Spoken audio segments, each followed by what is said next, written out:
Okay, so today we want to look at the product rule and kind of the initial part, the product of two differentiable functions. Again, we remember differentiability was like corners and cusps and discontinuities. So this is stuff where if you look at trickier functions, sometimes you might have to be careful. We're not really there. We're just going to try to apply the rules and get answers. So is differentiable. The product is differentiable, and I wrote it two different ways here using the two different notations.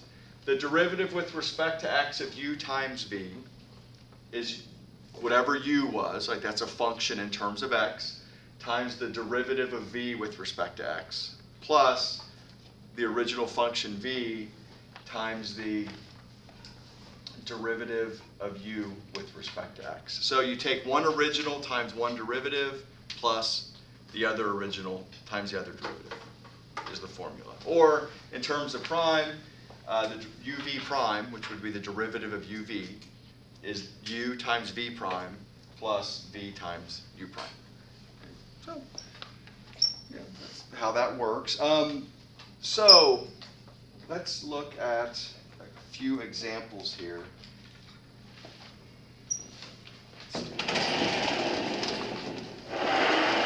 Okay, so the first one I have, and this one, I don't know, it's okay. But actually this one we can do two different ways. The reason we already talked about sine and cosine is because it'll actually make the product rule interesting. Otherwise it seems kind of unnecessary. But so here we do have a product. We have some function y equals x squared plus 1 and x to the fourth plus 3x.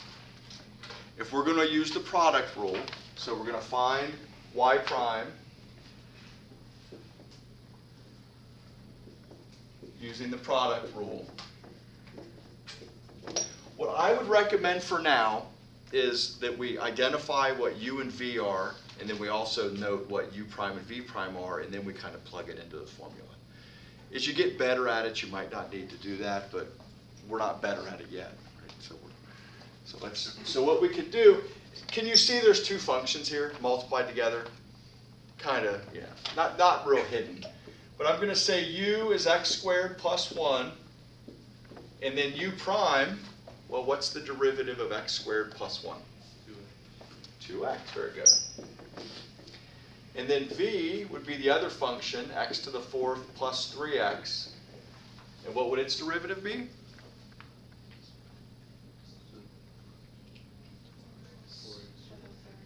4x to the third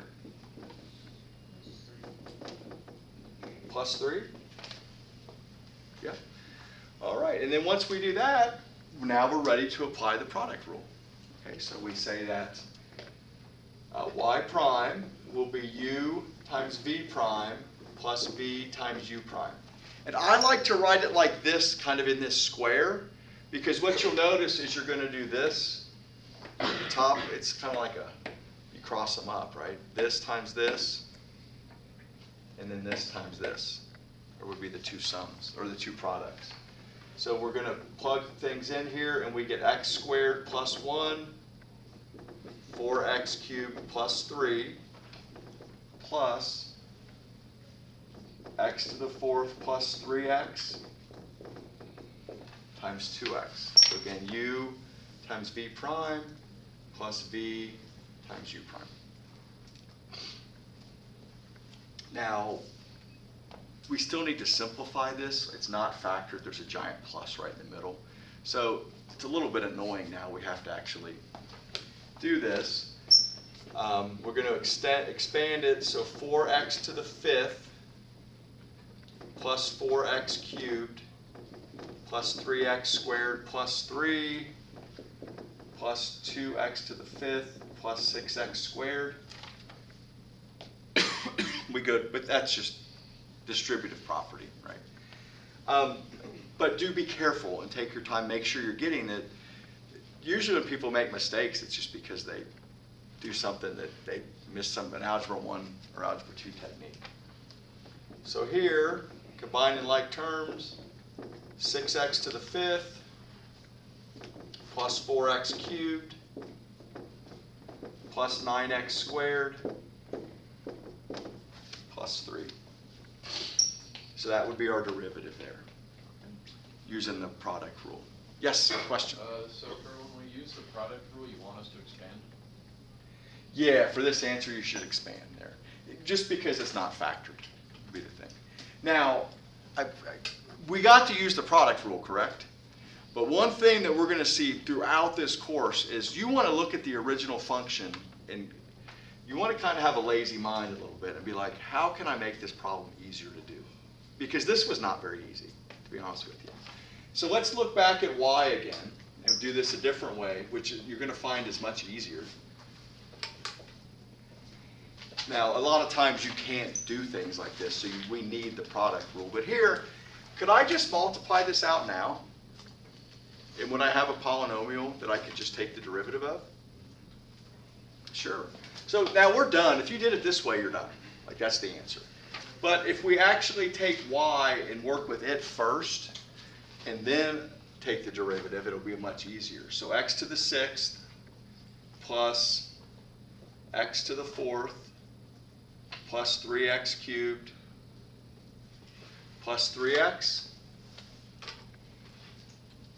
Sorry, is that weird? I'd multiply them in order of degrees. It's just a lazy thing.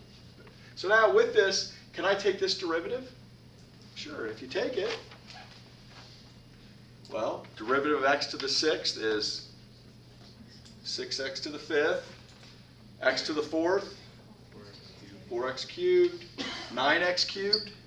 I gave it away. 3x cubed is 9x squared plus 3. Same answer, right? Different way of getting there. You'd agree that's a lot easier, right? So that's why we learn sine and cosine, so that we can't do this every time. Otherwise, you'd never use the product rule. Right? You'd need other functions that aren't as nice. Okay, for our next example here, y equals 5x squared times sine x. So we know that as it's written,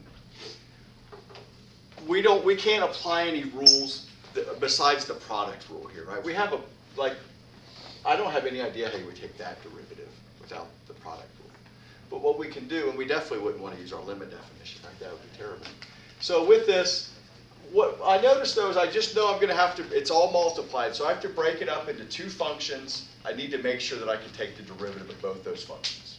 Okay, so this one, the break would be, let's make u be 5x squared, and let's let v be the sine of x, because I can take both those derivatives. So we're taking a complicated product, we're breaking it into two simpler functions that we can differentiate. Now, if I'd have split it into like 5x and then x times sine x, that'd be bad, because I don't know what to do with x times sine x. Or you don't want to do a product rule inside your product rule if you can help it. So what I'll do is I have this split here, and then u prime would be 10x, and then v prime would be the cosine of x. Okay? And then we just need to apply our formula. I guess I said dy, okay, I'll change the notation up. So du dx and dv dx.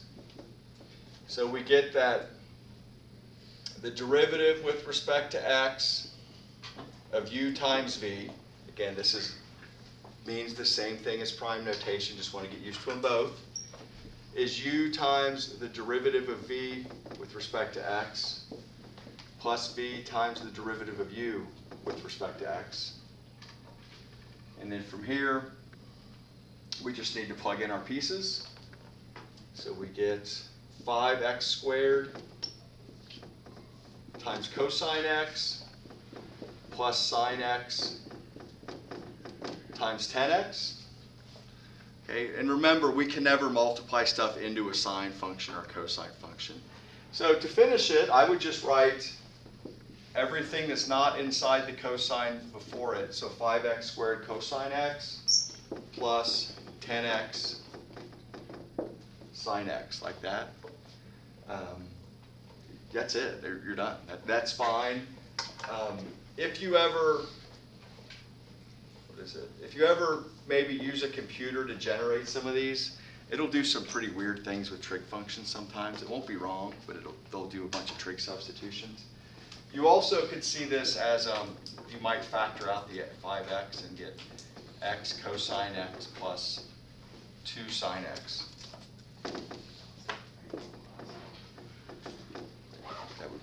option there too. Did we get that? Does that look okay? Kind of, it's like our thing, right? But you gotta know the formula, right? And you have to be able to apply it. And the nice thing is, as you practice these, you're getting a chance to take derivatives using the rules that we looked at before. It's the same thing, same pieces there.